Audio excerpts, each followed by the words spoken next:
Welcome back to the show, everybody, and I've got a massive shock. We're going to talk about Overwatch today because Overwatch has a new boss. Yeah, I know. In the wake of Overwatch 2 coming out, there is a new boss, and he is decidedly unlike the old boss. So, Jared Noose is the new executive producer and vice president of Overwatch 2. He will be reporting to Walter Kong as the Overwatch general manager, while Aaron Keller, who was kind of like Jeff Kaplan's protege, he will be staying as game director. And per Polygon's report, he has live service experience, and he truly does, right? Okay. At Riot Games, he worked in League of Legends, he worked in Teamfight Tactics, he worked on their secret MMO. He was a lead producer on Destiny 2 for Bungie, a senior producer working on Halo 5 Guardians at 343, and to mix things up, he also helped make Peggle at PopCap. So he's got a lot of experience there. In his own words on LinkedIn, he says he's been obsessed with Blizzard titles since he first played World of Warcraft in 2005. And let me tell you, the amount of times I've just seen, emails or, for whatever reason, learned of people in our audience because the other channel we have, of course, is Warcraft. And the amount of times I'm just shocked, oh, holy shit, yeah, loads of us play WoW. Loads of people from all walks of life play WoW. That is cool. So there you go. He's massively into that. To have the opportunity to support this incredibly talented team at the legendary studio as they transition into a new brighter future is a dream come true for me. But as we've been detailing over here on this channel, they do have a lot of work to do. And I hope they're able to do that work successfully, and I hope that Jared has an absolutely fantastic time in this job and that he's able to spearhead initiatives that are good for Activision Blizzard, that are good for the developers, and that are good for the players, because a healthy ecosystem involves success for all three sides of, I suppose, that happiness triangle. Now, Blizzard have lost the narrative of Overwatch. That's what we've been saying for weeks now, and I think that broadly is true, okay?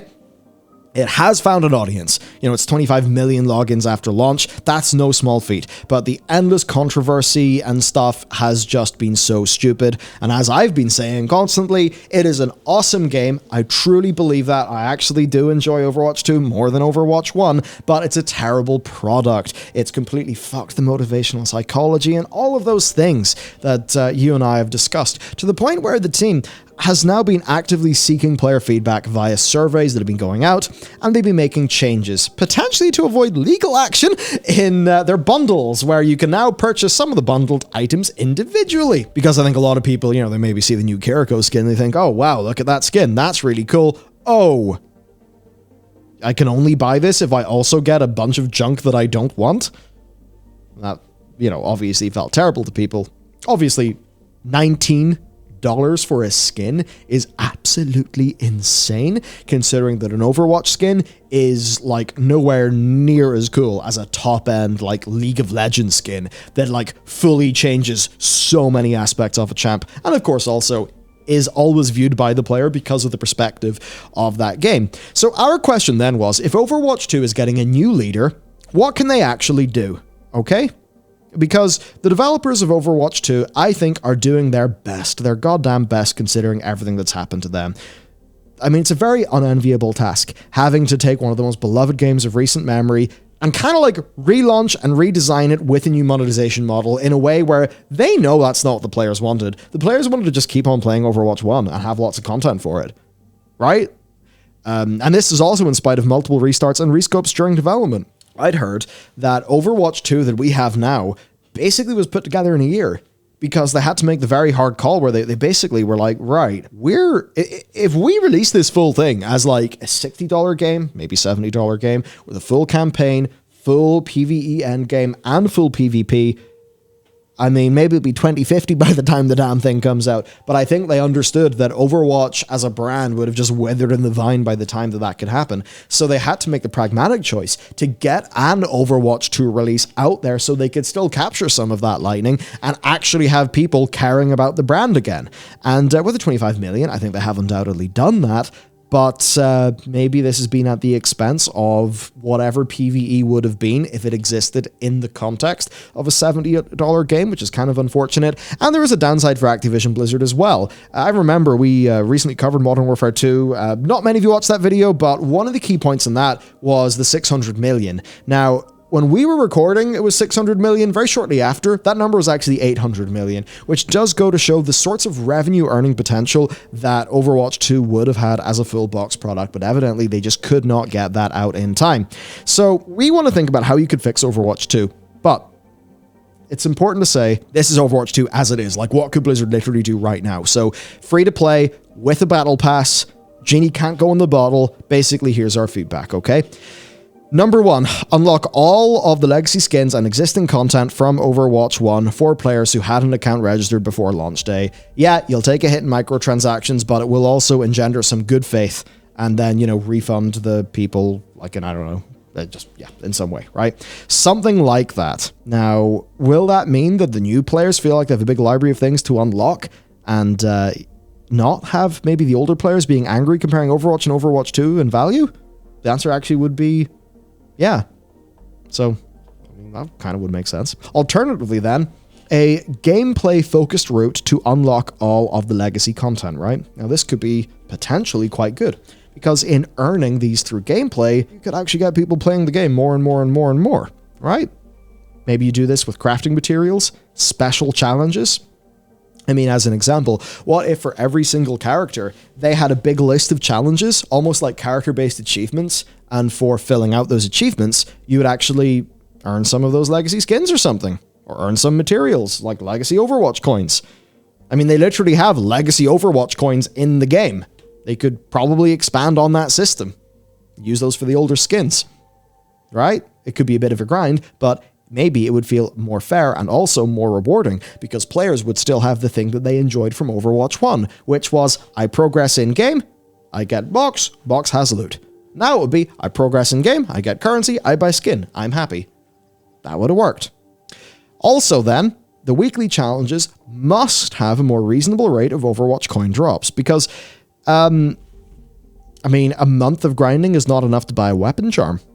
And you can only buy every second battle pass via weekly challenges, and the battle passes themselves don't have any Overwatch coins, right? So simply way more Overwatch coins. And what I would say to Blizzard is, there's a lesson you guys can learn from gacha games. And I know this might seem like dabbling in the dark arts, but I remember when me and Matt recorded a video a good while ago. It was about a player rebellion within Genshin Impact, because here's the thing about gacha players. They know they're being taken to town in microtransactions, but they expect that when it comes to seasonal events, the developers are goddamn generous. And the thing is, that generosity also kind of works as like, you know, hey, do you want a bump of this special powder? I'll give you your first 3 for free, and after that I'll charge you, right? It's like the drug dealer with a free sample. Well, Overwatch 2 is just a bad drug dealer, right? They don't give you enough of a free sample to get people hooked. So the idea that people could feel like they could actually go and earn a whole bunch of these skins via playing, what that would do is it would actually get them spending Overwatch coins, which would mean that they are participants in that digital economy, which would mean that they would be more, likely to continue participating. Because, as we learned from Rolf Jernstrom, our good friend, and just generally game monetization, the hardest thing to do is, like, you got to crack them first, right? It's that first purchase. And once somebody makes a purchase, they're now a payer, and payers are more likely to be future payers rather than just the players. So, they just need to get people way more into that economy in a way that would probably earn them more money, but also probably make players significantly more happy. They then need to massively open up the challenge options. This is what really pissed me off, right? Like, I was just trying to enjoy playing my role, but because of the challenges, I would have been incentivized by the game to do, like, other stuff that I didn't want to do. But actually, the Overwatch coin reward was so little that I just thought, no, if I want the battle pass, I'll buy the fucking battle pass. I'm not going to jump through your goddamn hoops because of 100 Overwatch credits, right? If 100 Overwatch credits is roughly the equivalent of $1, then you're earning 60 cents per week for doing all of your weekly challenges. To that I say, fuck off. That's ridiculous. Like, they are so stingy that it's basically insulting. It's like, if I want that, I'll just buy the thing. You know what I mean, right? Like, to be putting in all of those hours to get 60 cents of value, that just seems like an absurd thing to ask of players. Just seems mean, you know? mean and ill-spirited. Something that profoundly is against like what I would have thought is as being the core themes of Overwatch, right? This like more bright future that we're going to fight for, yet underneath it is this incredibly evil, stingy money goblin.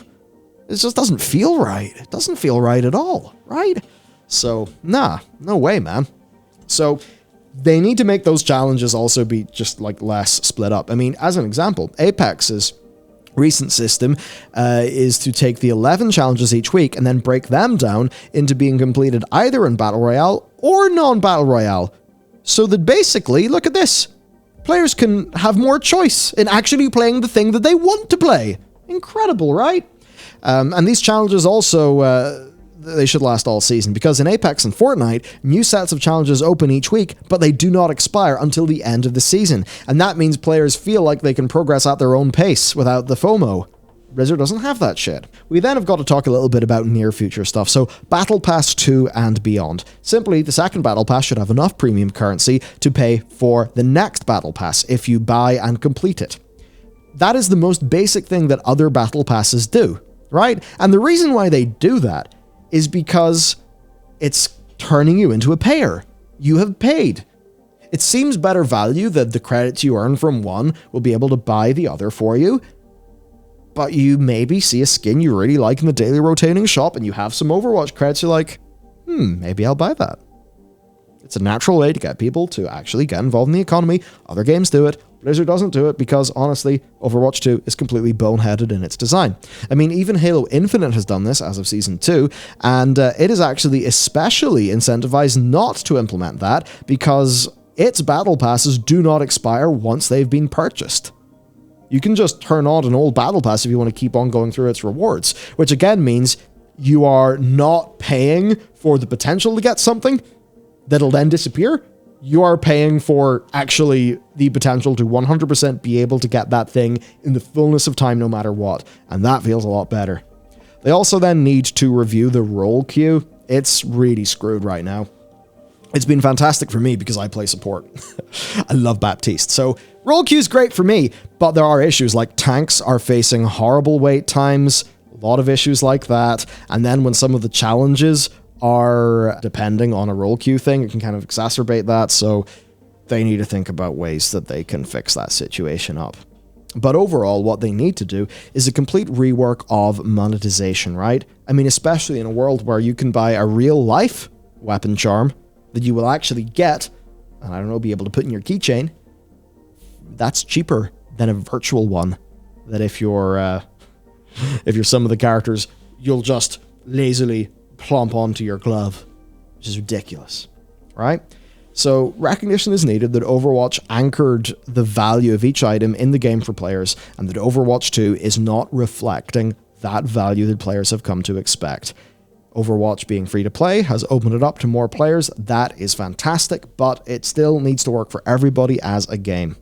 I mean, people have an idea of what a legendary skin is worth, and it is very different to what they currently are in the game. I mean, the $19 thing is just silly. So really, as far as I'm concerned, they should be charging $19 for a mythic skin, and a legendary skin should probably be a little bit less. You should be able to earn significantly more Overwatch coins in-game. The challenges should be completely overhauled and fix up those battle passes as well. So all of that needs to be done. I would also say within the battle passes, have some form of epic skin unlock token that you can use to unlock any epic skin that you want. I think that would be a really good value to players, because there's actually loads of times where you look at the battle pass and it's like, well, the character that I really like is not in the battle pass. I'm going to feel weird for buying this. And that's just silly. And then for PvE, that's really a challenge to talk about. I think we can all see how they could integrate that in a way that would be really damaging. They could split players' attention and mess up with incentives and stuff, because ultimately I think this PvE stuff is stuff that was designed for a full-priced game with a full campaign that is now being given to us piecemeal through a seasonal system. So they need to be very, very careful there in how they orchestrate that. And then they also need progression that's not tied to monetization, right? I mean, right now, there are 20 items in the game achievable without paying. 3 icons, 2 souvenirs, 2 name cards, 2 victory poses, 2 skins, 3 sprays, 1 character, a highlight intro, 3 voice lines, and 1 emote. Now, new characters will only be appearing in every other pass, and otherwise will be available once the season ends. So right now, it's basically make it, buy the battle pass, or make it to level 55 in the free battle pass, or just, suffer the FOMO and you'll be able to get the new character via doing some sort of challenge in a future season. Now, let's just contrast this with Apex Legends and its most recent season. So here's what the free track of it gave. A Wattson character skin, stat trackers for all legends, 7 Apex packs, 2 music packs, 11 weapon skins, 200 coins, 4 load screens, and a season badge. Now, Apex does use loot boxes, so those 7 packs will grant 3 random items or crafting materials. But the thing is that Apex also has got 2,000 levels to climb as a part of the base game without the battle pass at all, and as you'll get packs as you go up those levels. Now, the progression also does give out material rewards for players just for, playing in the form of those Apex packs, right? You get 1 pack per level for the first 20, 1 pack per 2 levels for the next 278, and 1 pack every 5 levels for 200 after that. You get a gun charm every 100 levels, and all of this resets back to the start every 500 levels as you loop. So even if you never engage with the battle pass beyond its free track, you actually can still get a considerable amount of those cosmetics for free, which is a little bit more close to an Overwatch 1-like situation. Now, I would say, should these be loot boxes in Overwatch 2? No, because that's obviously predatory bullshit, and we hate that shit. But there has got to be something so that Overwatch 2 actually feels good to play. There needs to be more ways to progress, right? Be that account level, character-based challenges with cosmetic unlocks. They need to basically just juice the hell out of that in-game economy. So, down below, I want you to post what you think they could do for a free-to-play Overwatch, like as we have it right now. How do they pivot it? How do they change it? To summarize what I want. Earn enough credits for a battle pass within the battle pass. More challenges, more liberalized weekly challenges, rewarding more Overwatch coins. An entirely revamped system for the collection of legacy skins.